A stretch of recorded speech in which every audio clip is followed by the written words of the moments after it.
హనుమంతునిపాడు మండల కేంద్రంలో వైఎస్ఆర్ ఆసరా సంబరాలు 4వ విడత కార్యక్రమంలో భాగంగా ముఖ్య అతిథిగా కనిగిరి వైసీపీ ఇన్ఛార్జ్ డాక్టర్ దద్దల నారాయణ యాదవ్ పాల్గొన్నారు.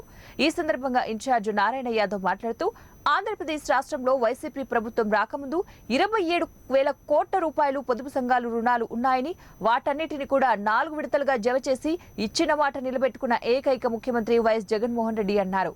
అలాగే హనుమంతునిపాడు మండలానికి 4వ విడత ఆసరాలో భాగంగా 2,54,00,000 రూపాయలు డబ్బులు జమ చేయడం జరిగిందన్నారు. మహిళలందరూ జగనన్న ప్రభుత్వానికి అండగా నిలిచి వైఎస్ఆర్ ప్రభుత్వాన్ని తిరిగి అధికారంలోకి తీసుకురావడానికి ప్రతి మహిళ అండగా ఉండాలని అన్నారు. అలాగే జగన్మోహన్ రెడ్డి ఆశీస్సులతో బాలినేని దీవెనలతో నూతన ఇన్ఛార్జిగా తాను రావడం జరిగిందని అన్నారు. ప్రతి ఒక్కరూ తనను ఆశీర్వదించి జగన్మోహన్ రెడ్డిని తిరిగి ముఖ్యమంత్రి చేసుకునేందుకు పాటుపడాలని మహిళలను కోరారు. ఈ కార్యక్రమంలో మండల పార్టీ అధ్యక్షులు యక్కంటి శ్రీనివాసులరెడ్డి, ఎంపీపీ గాయం సావిత్రి, మాజీ MPP Gayam Balaramireddy, PDCC bank chairman YM Prasad Reddy, Kanigiri ZPTC Madathala Kasturi Reddy తదితరులు పాల్గొన్నారు.